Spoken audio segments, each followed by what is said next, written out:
우리가 가지고 있는 이 성경은 조금만 더 클로즈업 해주실래요? 영상 조금만 더 클로즈업 해주시고요. 조금만 더.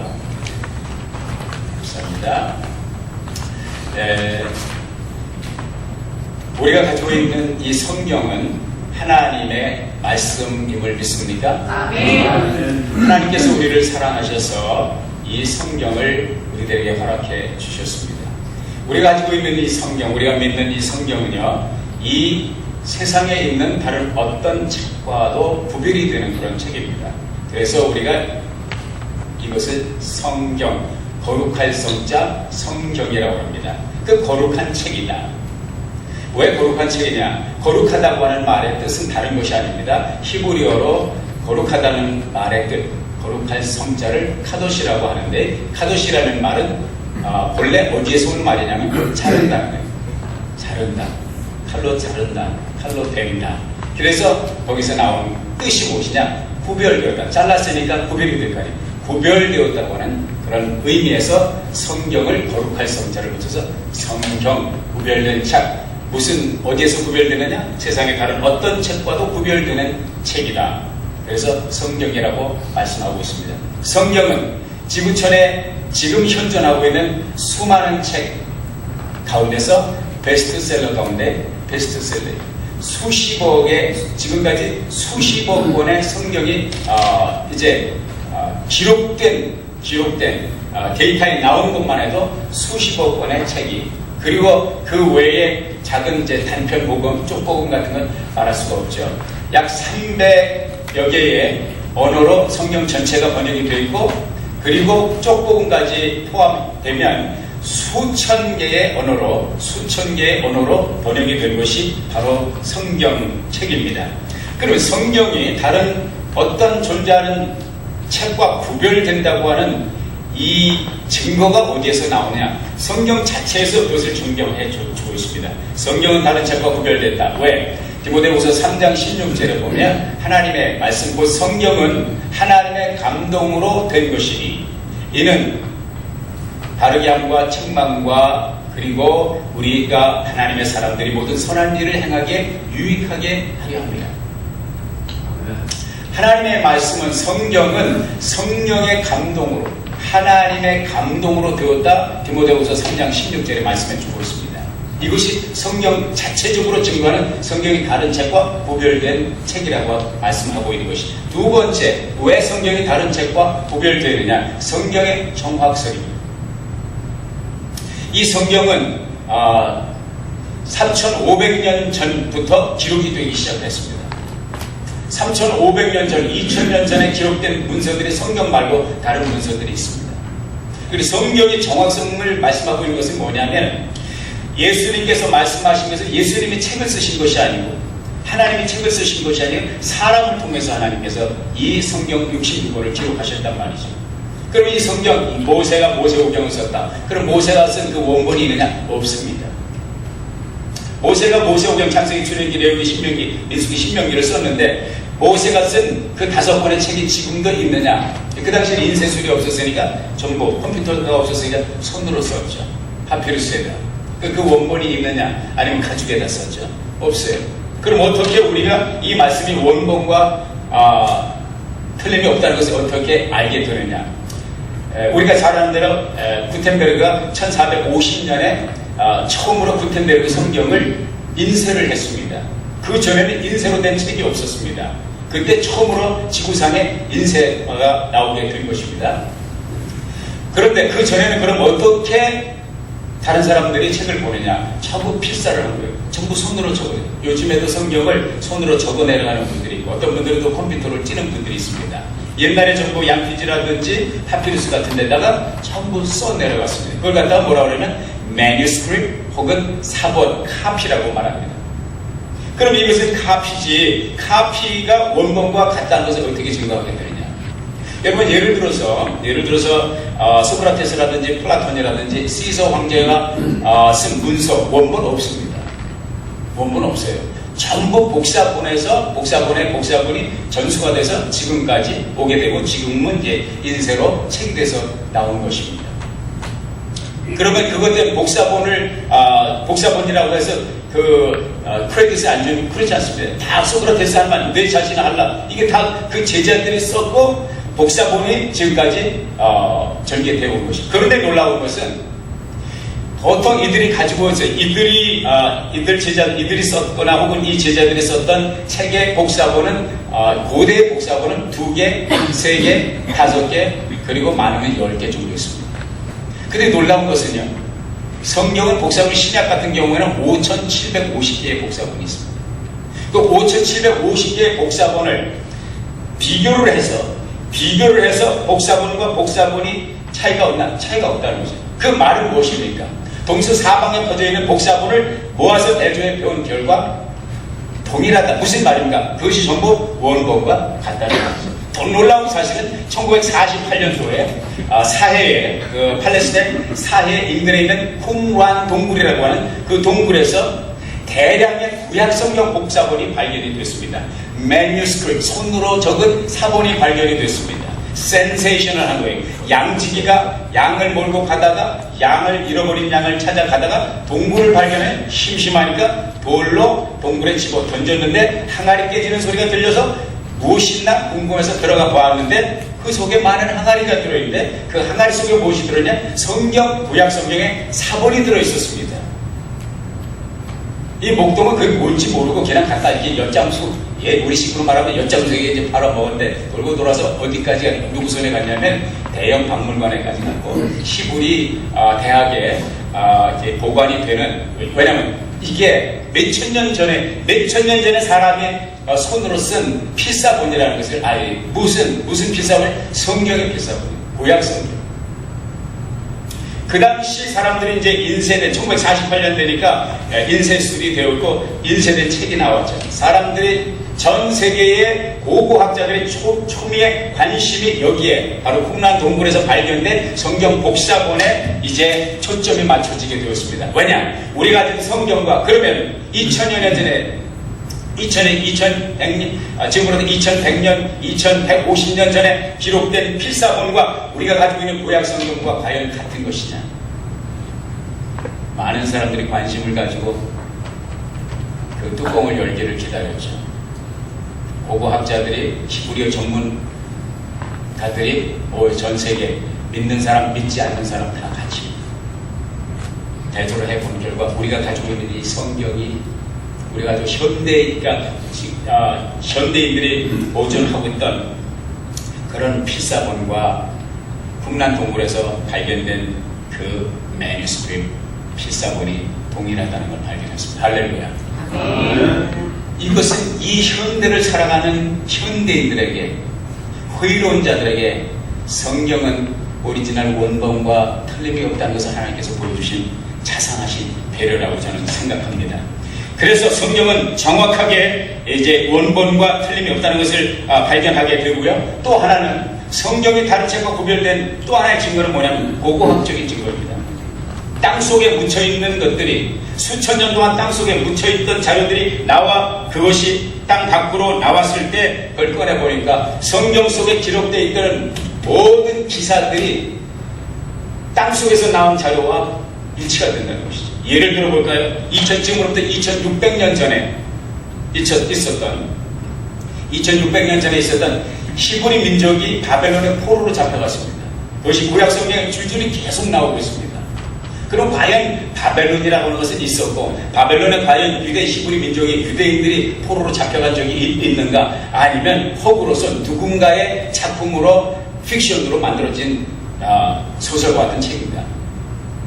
놀라운 것은 2600년 전에 땅속에 묻혔던 토기, 그 흙으로 된 그 비문에 보면 바벨론의 포수로 붙잡혀 고생하는 히브리 민족의 스토리가 나오고 있다는 사실인 것입니다. 성경 말씀의 내용이 역사 속에 그대로 전개되었다는 것을 말씀을 해주고 있습니다. 또 한 가지 예를 들면 지금으로부터 3400년 전에 약 3400년 전에 여호수아가 여리고성을 점령을 했습니다. 여리고성을 점령을 할 때 그 여리고성은 난공불락의 성이었습니다. 그 여리고성이요, 어떻게 성은 자, 이게 이제 성내라고 보고요, 그리고 이게 성이라고 보면 성은 이렇게 짓죠. 이렇게 짓지 않죠, 그죠? 이렇게 있지 않죠? 이렇게 있어요. 이렇게 있는데 고고학의 발굴에 의하면 그 무너진 자리, 여리고성이 무너진 자리가 이렇게 무너졌다. 이렇게 무너졌다. 지진이 나서 무너졌다. 이렇게 무너져야 되잖아요. 근데 이 성이 이렇게 무너졌다. 누가 한 일입니까? 하나님이 하십니다. 이런 것이 고고학적 증거에서 나타나는 사실. 그래서 고고학이 땅속에서 묻혀있던 역사의 흔적이 나오면서 성경에 기록된 내용이 그대로 묘사되어 있는 것을 보게 됩니다. 네 번째는 성경 속에 나오는 스토리, 성경 속에 담겨있는 모든 이야기의 정직성입니다. 이게 다 우리가 이제 T성경 공부할 때 다 배운 거예요. 풍요로운 빛의 1권에서 공부했던 내용입니다. 네, 기억하실 분 기억하실 거예요. 성경 속에 나오는 이야기의 정직성, 모든 다른 경전들은요, 모든 영웅 호걸들의 이야기 혹은 성인들의 이야기를 아름답게 미사역으로 표현했습니다. 그래서 인간이지만 인간의 흠이나 인간의 약점 이런 거 묘사하지 않고요. 성경은요, 아브라함을 묘사하는데 아브라함은 우리가 아는 아브라함, 이삭, 야곱 이야기가 나오잖아요. 아브라함은 우리 믿음의 조상입니다. 우리 기독교인들이 믿음의 뿌리라고 생각하는 정말로 귀한 분이에요. 그래서 성경이 아브라함에 대해서 이야기를 하면서 뭐라고 얘기하고 있냐면 아브라함이 거짓말한 것 그대로 다 적고 있습니다. 아브라함이 비겁한 행동 그대로 다 적고 있습니다. 아브라함이 자기 와이프를 자기 와이프를 자기 누이 동생이라고 속이는 것까지 이집트에 가서 이렇게 속이는 것까지 그대로 나왔습니다. 이삭의 얄궂은 행동, 그리고 야곱의 너무나도 비겁하고 얄궂고 그리고 사기 행각을 벌이고 있는 이 모든 너무나도 인간적인 모습을 정직하게 여과 없이 그대로 기록하고 있다. 성경이 다른 어떤 경전과 구별이 되는 이유 가운데 하나입니다. 그리고 다섯 번째로 메시지, 성경 66권 메시지의 통일성입니다. 아까 말씀드린 대로 성경은요, 지금부터 3,500년 전에 기록이 되기 시작을 했습니다. 그리고 지금부터 2,000년 전까지, 그러니까 15세기 동안 약 1,500년 동안 약 40명의 저자에 의해서 기록된 66권의 책이 바로 성경입니다. 이 자체 하나만 보더라도 지구촌에 지금 현존하고 있는 다른 어떤 책과도 구별이 되는 거예요. 세상에 어떤 책이 1500년 동안 쓴 책이 있습니다. 세상에 어떤 책이 1500년 동안 서로 같은 시대에 살고 있지 않은 흩어져 사는 사람들, 그리고 한 지역에 모여서 사는 사람들이 아니라 각 지역에 대륙에 퍼져 사는 사람들이 쓴 66권의 책인데요. 이 66권의 책을 보면 모두가 동일한 주제, 동일한 인물에 대해서 말씀해주고 있어요. 그 주제는 뭐냐? 인간의 구원. 하나님이 사랑하시는 인간을 구원하신 구원의 역사에 대해서 창세기부터 요한계시록까지 기록을 하셨다. 이해가 가시면 아멘 해봅시다. 아멘. 이것이 성경이 다른 어떤 책과도 구별되는 이유. 마지막으로 성경 속에 있는 예언입니다. 성경은 66권은 25% 이상이 예언으로 되어 있습니다. 성경의 4분의 1 이상이 4분의 1에서 3분의 1 정도가 예언으로 되어 있습니다. 더 놀라운 것은 이 예언이 성취되고 있다는 사실입니다.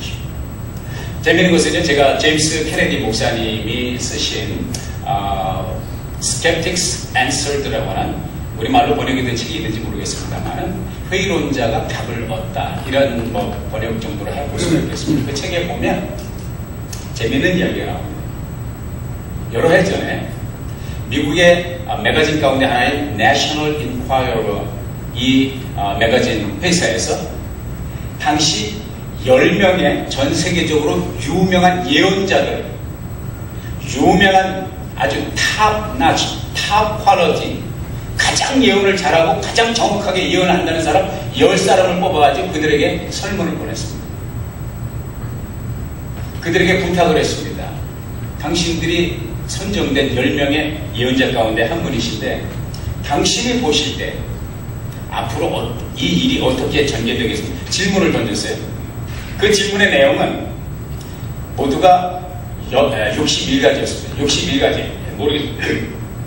한 사람에게 10사람에게 각각 61가지 질문을 다 던졌는지, 아니면은 부분적으로 예를 들어서 6가지씩 질문을 해서 한 사람에게 6가지씩 질문을 줬는지 모르지만 그 질문이 어떻게 질문이 됐냐면 앞으로 10년 후에, 20년 후에, 100년 후에 무슨 일이 일어나, 그런 질문 안 했어요. 금년에, 그것도 앞으로 6개월 후에, 6개월 이내에 어떤 일이 벌어지겠습니까?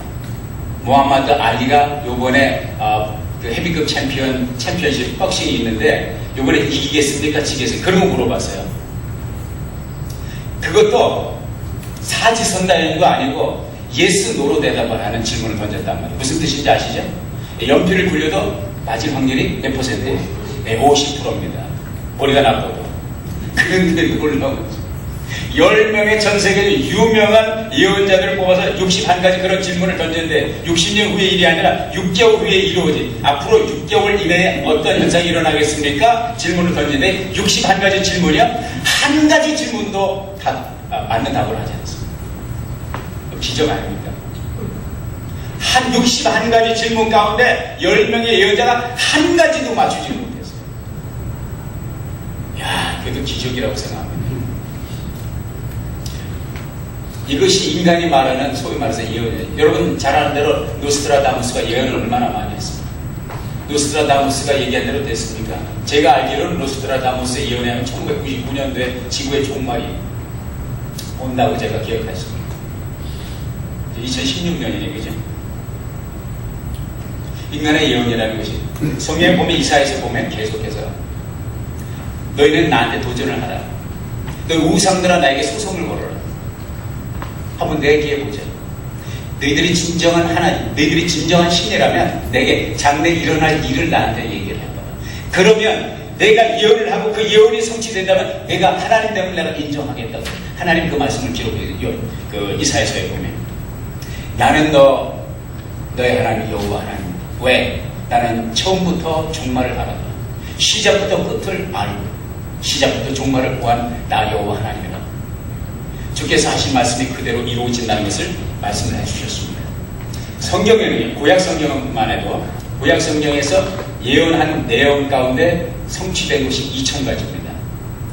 구약 성경의 예언 가운데 지금까지 성취된 것이 2000가지. 그러니까 적어도 제임스 케네디 목사님이 이 책을 쓰실 때까지 이루어진 제목이 타이틀이 2000가지입니다. 그리고 예수 그리스도에 대한 예언이 333가지가 그대로 성취되었습니다. 예수님의 이름, 예수님의 출생, 예수님의 출생지, 예수님의 삶, 예수님의 죽음, 예수님의 부활, 이 모든 예언이 그대로 이루어졌습니다. 그러면 머리 좋은 분은 이런 질문을 던집니다. 무슨 질문을? 목사님, 그게 그렇게 되는 것이 구약 성경도 예수님 오신 후에 써졌죠. 예수님 출생하고 나서 예수님 부활생전 다 하고 나서 예수님 45 나온 다음에 쓰여진 것이 근데 지금 그때가 예수님 40대가 2000년 전에 누가 봤습니까? 구약 성경이 3500년 전에 모세가 쓴 것인지 아니면 2000년 전에 예수님의 제자들이 쓴 것인지 누가 압니까? 머리 좋은 분은 그런 질문을 던져. 왜냐하면 나도 그런 질문을 던졌거든요. 놀라운 것은 들으십시오. 구약 성경이 로마 시대에 예수님 계시기 전부터 BC 150년에 지금으로부터 2150년 50여 년 전에 구약 성경 전체가 창세부터 말라기까지가 헬라어로 번역이 됐습니다. 헬라어는 그 당대 지금의 영어와 같이 세계 공용어였습니다. 그래서 하나님의 말씀을 전파하기 위해서 헬라권에 있는 사람들이 성경을 읽도록 하기 위해서 구약 39권을 헬라어로 70명의 학자들이 이거다 septuagin트라고 해요. 70명의 학자들이 모여서 구약 성경, 히브리어로 되어 있는 구약 성경은 헬라어로 번역을 해서 맞췄어요. 언제? 지금부터 BC, 그러니까 BC, 예수님 오시기 전에 150년 전에 완성을 해요. 3세기 쓰기 시작을 해서 2세기, BC 2세기에 완성을 했어요. 그렇다면 무슨 얘기입니까? 구약 성경의 예언의 내용은 예수님 오신 다음에 기록된 아니란 말이에요. 이 내용이요, 브리테니카 대형 백과사전에 기록돼요. 제가 어제도 다시 책을 펼쳐보고 확인을 했습니다. 그 예언 가운데 성경이 25% 이상이 예언으로 되어 있다고 그러는데 그 예언 가운데 대표적인 책이 어떤 책이냐? 오늘 우리가 함께 읽은 본문이 기록되어 있는 요한 계시록입니다. 이해가 가시면 아멘 해봅시다. 아멘. 그 요한계시록을 우리가 같이 공부하면서요 은혜를 나누고자 하는데요. 요한계시록에 관한 책은 무슨 책이냐? 창세기가 시작의 책이라면 요한계시록은 종말의 책입니다. 끝을 말씀하고 있는 책입니다. 창세기는 하늘과 땅을 창조하신 하나님의 역사가 나와 있습니다. 요한계시록에는 새 하늘과 새 땅을 창조하시는 하나님의 역사가 나와 있습니다. 해와 달을 지으신 하나님께서 계시록에 보면 해와 달보다 더 완전한 빛이 되신 주님이 세상을 비출 것을 말씀해 주고 있습니다. 창세기는 사단이 파괴자로 등장하는데 요한계시록에 보면 사단의 종말을 말씀해 주고 있습니다. 창세기 죄의 시작을 말씀해 주고 있고 요한계시록에는 죄의 끝을 말하고 있습니다. 창세기 질병과 슬픔과 사망의 시작을 말씀해 주고 있고 요한계시록은 질병과 슬픔과 사망의 종말을 말씀해 주고 있습니다. 창세기는 하나님께서 허락하신 에덴 동산을 잃어버린 신라곤을 말씀해 주고 있고 요한계시록에서는 그 낙원을 다시 회복시키는 더 훌륭한 새하늘과 새 땅을 지으시는 하나님의 역사를 말씀해 주고 있습니다. 창세기는 구원의 시작을 말씀해 주고 있고 요한계시록에는 구원의 완성을 말씀해 주고 있습니다. 창세기는 모든 것의 출발을 말씀해 주고 있고 요한계시록에는 모든 것의 종말을 말씀해 주고 있습니다. 창세기는 서론을 말씀해 주고 있고 요한계시록에는 역사의 결론을 말씀해 주고 있습니다.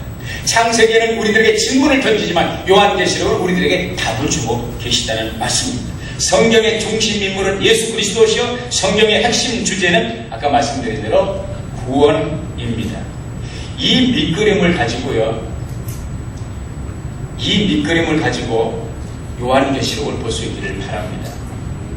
제가 미국에 와서 처음에 이제 옛날엔 내비게이션이 없었잖아요. 요즘에는 이제 여기에도 다 내비게이션이 있어요.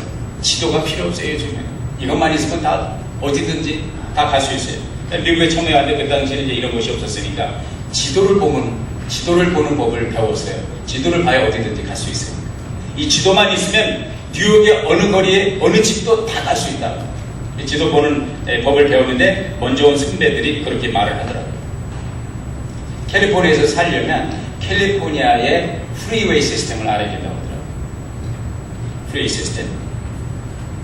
그래서 이 프리웨이가 어디에서 어디로 연결되는지 캘리포니아뿐만 아니라 미국 전역에 프리웨이가 많으니까 그래야 가다가 길을 잃어버려도 집을 찾아올 수 있다. 자기가 원하는 목적지에 도달할 수 있다. 그런 말씀을 해주셨습니다.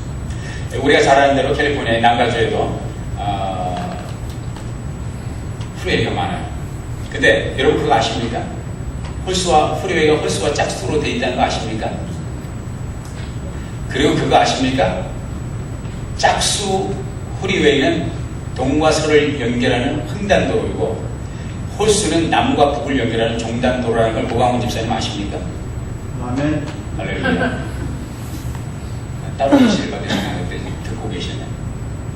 그래서 프리웨이 시스템은 그러니까 홀수와 짝수로 돼요. 물론 예외도 있습니다. 10번 같은 경우는 동서로 이제 횡단하는 도로죠. 그리고 40번 도로 같은 것은 이 캘리포니아에서 뉴욕까지 연결시키는 대륙을 횡단하는 도로입니다. 5번 프리웨이 같은 게 우리가 알죠? 샌디에고서부터 세크라멘토까지 아니 캐나다까지 연결이 101번 도로 다 홀수 남북을 종단하는 도로입니다. 이걸 먼저 이해를 해야 어디 가서 길을 찾아도 바로 프리웨이로 들어가서 줄길을 잡을 수 있다. 성경을 볼 때 마찬가지입니다. 성경은 요한계시록에는 여러 가지 단어들이 666이라든지 짐승의 표라든지 뿔 10뿔이라든지 또 여러 가지가 나와요. 바다에서 용이 나온다든지 이게 다 중요한 단어인데요. 그런 단어들을 심취하기 전에 요한계시록이 왜 기록되어 있느냐, 요한계시록은 무슨 책이냐, 요한계시록은 어떤 의미가 있느냐, 요한계시록을 왜 하나님께서 우리들에게 주셨나, 이런 부분들을 알고 들어가자는 말이죠. 프리웨이 시스템을 알아야 작은 골목길을 찾는 의미가 있는 것입니다. 숲속에 들어가서 나무와 나무 뿌리와 식목풀을 보기 전에 멀리 서서 그 숲을 바라볼 수 있는 눈이 열릴 때 산속에 들어가서 길을 잃어버려도 내가 어디로 가면 집을 찾아갈 수 있구나 깨닫게 되는 거죠. 성경을 보는 전체의 맥을 보아야 된다는 것이죠. 이 성경은 우리가 잘 아는 대로 누가 썼다고요?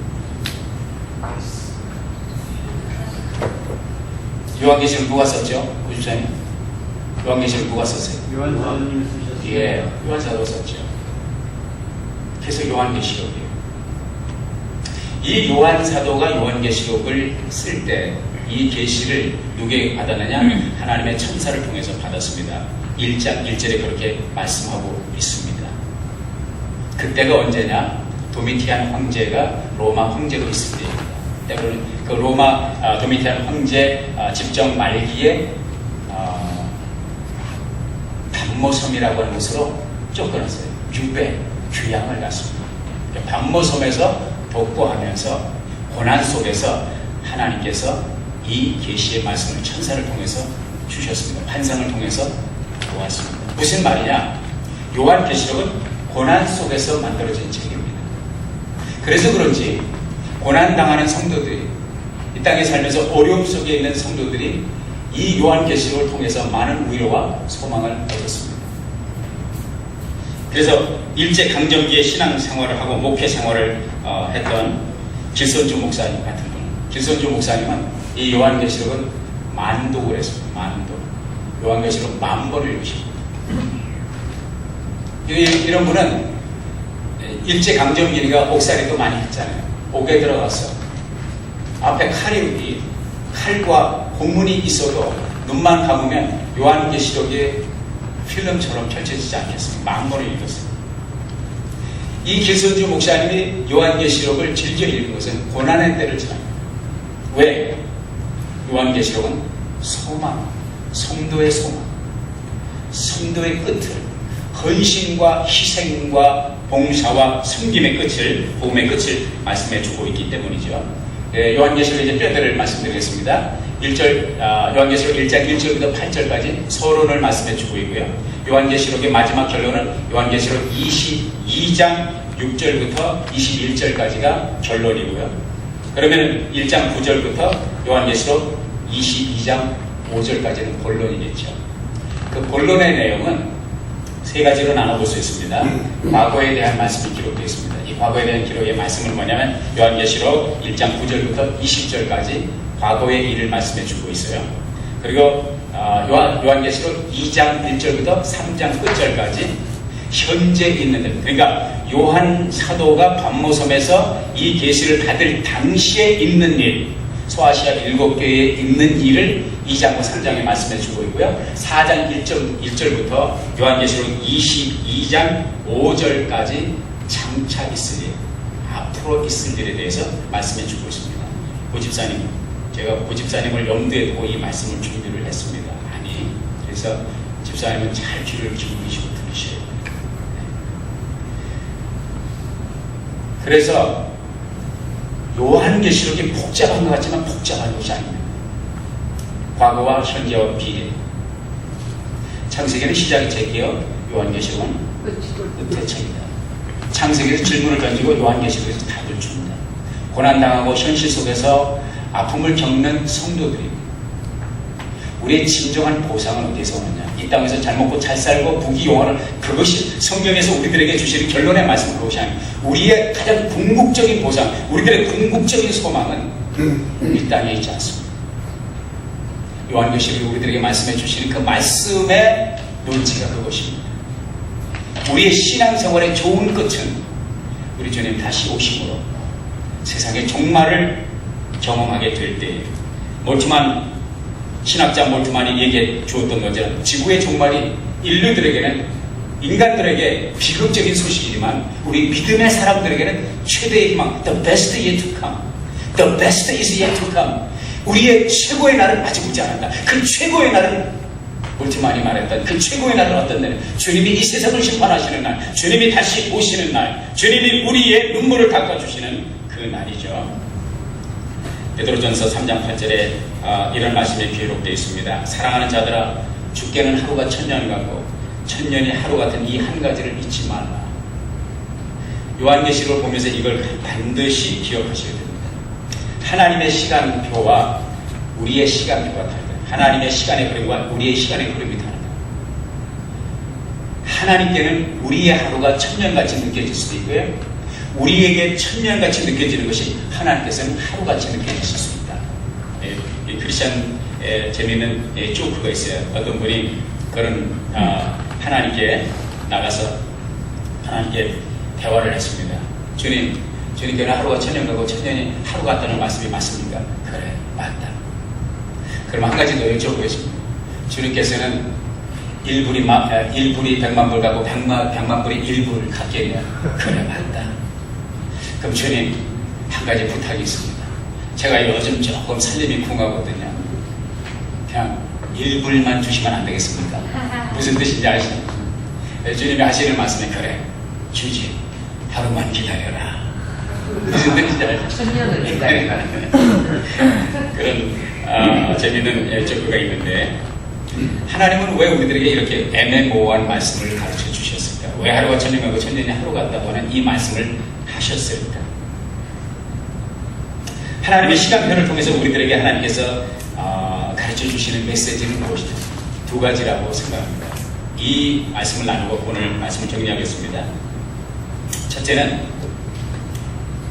베드로서 3장 8절에서 하루가 천년 가고 천년이 하루 같다는 주님의 메시지를 주신 이유는, 첫째는 우리가 항시 종말의식을 가지고 살아야 합니다.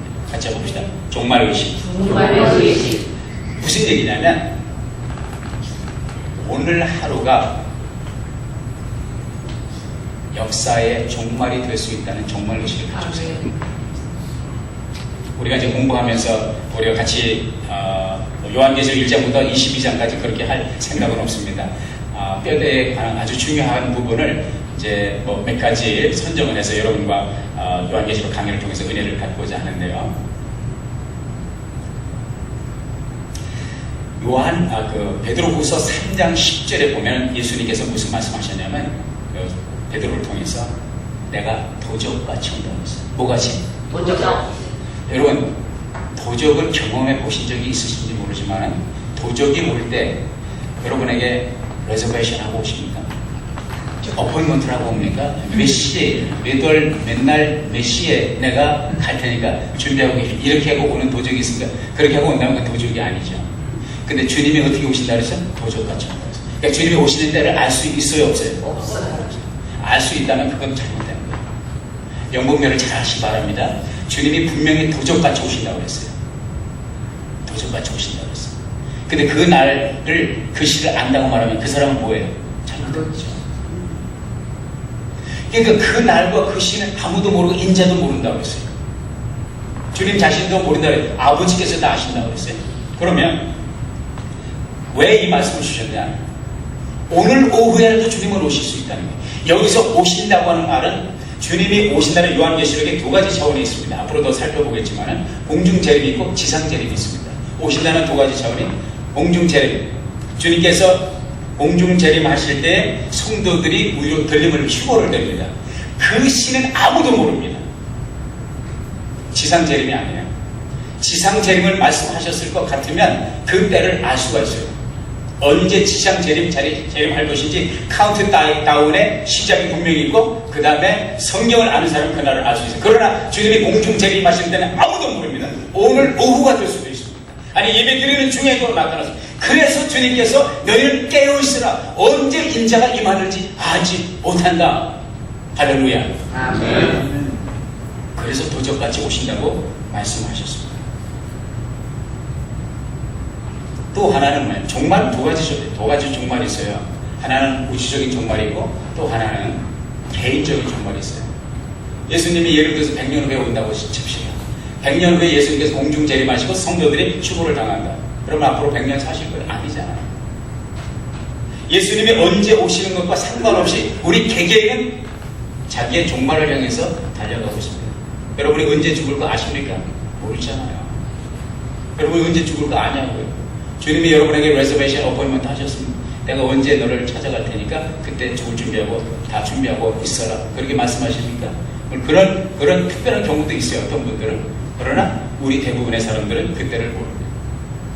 다시 말해서 어차피 우리는 종말론적 의식을 가지고 살아가지 않으면 안 될 운명에 처해져 있어요. 그래서 주님께서는 오늘 로마서 13장 11절 자다가 깰 때가 들었습니다. 자다가 다가갔기 때문에. 주님이 언제 오실지 모르니 항상, 또 우리가 내가 언제 죽어서 주님을 만날지 모르니 항상 종말론적 의식을 가지고 그분을 대면할 마음의 준비를 가지고 영적 생활을 깨워서 하라는 것입니다. 이해가 가십니까? 아멘. 두 번째, 하루가 천년 가고 천년이 하루 같다는 이 말씀은 우리들에게 무엇을 말씀해 주시냐면 인내를 가지고 기다려라. 인내를 가지고. 베드로전 3장 9절에 보면 주의 약속은 어떤 이에 더디다고 생각하는 것 같이 더딘 것이 아니라 오직 너희를 대하여 오래 참으사 아무도 멸망치 않고 다 회개하기에 이르기를 원한. 주님은 이런 심령을 가지고 기다리십니다. 우리 성도들이 이러한 마인드를 가지고, 이러한 생각을 가지고 주님의 오심을, 그리고 나의 종말을 기다려야 된다고 하는 사실인 것입니다. 우리는 마지막이 가까웠음을 분명히 인식하고 때를 준비하는 깨어있는 삶을 살아야 될 것입니다. 그러나 또한 극단적인 요한계시록의 해석을 통해서 극단적인 삶의 패턴으로 들어가서 교회 역사에 수많은 사람들이 그런 극단적인 해석과 극단적인 행동으로 인해서 교회에 폐악을 끼치고 가정이 깨어지고 자녀들이 파산하는 엄청난 폐단이 2000년 역사 동안 이어져 왔습니다. 나는 우리 아름다운 교회를 출입하는 성도들이 영적 분별을 바로 할 수 있기를 바랍니다. 종말론적 의식을 가지고 항상 주님을 대하고자 하는 준비되는 삶을 사시기를 바랍니다. 그렇게 깨어서 그렇게 기도하는 여러분이 되시기 바랍니다. 동시에 그것 때문에 삶을 포기하고, 그것 때문에 직장을 포기하고, 그것 때문에 사업을 포기하고, 그것 때문에 인간관계를 포기하고, 그것 때문에 내가 책임져야 될 내 가족을 포기하고, 그것 때문에 자녀를 포기하고, 가정을 깨뜨리고 교회를 깨뜨리고 인간관계를 깨뜨리는 어리석은 우를 범하지 않기를, 이런 해안이 열리시기를 주의 이름으로 도전합니다. 오늘 1장 3절에 이 예언의 말씀을 듣는 자와 읽는 자와 듣는 자들과 그 가운데 기록한 것을 지키는 자들이 복이 있나니 때가 가까웁니다. 복이 있다고 했어요. 요한계시록에 보면 복이라는 단어가 7번 계속 나오고 있습니다. 요한계시록 22장 21절에 보면 주 예수의 은혜가 모든 자들에게 있을지어다. 성경 66권의 결론이 뭐냐? 요한계시록 22장 21절에 주 예수 그리스도의 은혜가 너희 모든 자들에게 있을지어다. 이것이 성경을 우리들에게 주신 하나님의 마인드예요. 하나님의 마음이에요. 사랑하는 여러분, 우리 요한계시록, 이 마지막 때를 살아가는 성도로서 요한계시록을 함께 나누면서 이 주 예수의 은혜가 여러분과 여러분의 가정과 여러분이 섬기는 이 재단에 충만하시기를 주의 이름으로 축원합니다. 기도하겠습니다.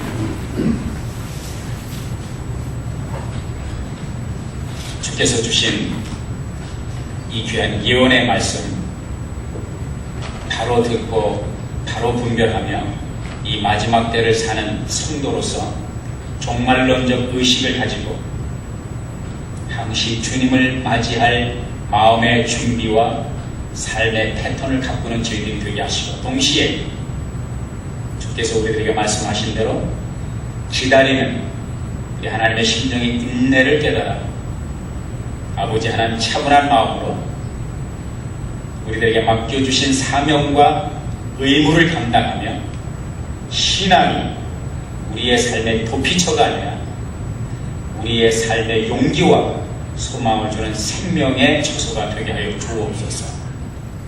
예수가 함께 계시니 시험이 오나 겁없네. 기쁨의 근원 되시는 예수를 위해 삽시다. 날마다 주를 섬기며 언제나 주를 기리고 그 사랑 안에 살면서 딴 길로 가지 맙시다.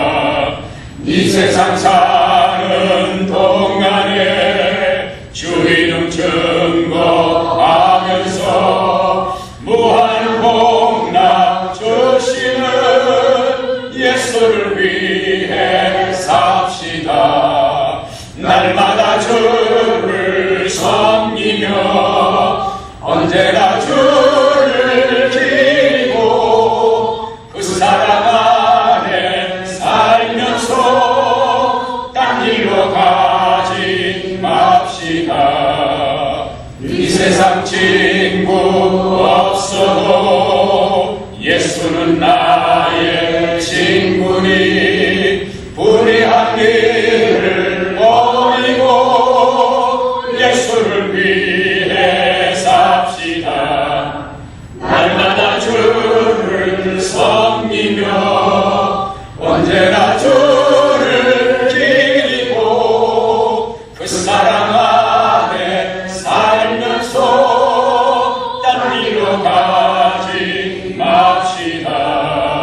주께서 심판하실 때 잘했다 칭찬하리니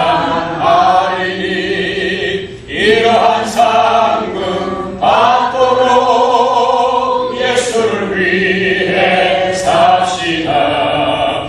날마다 주를 섬기며 언제나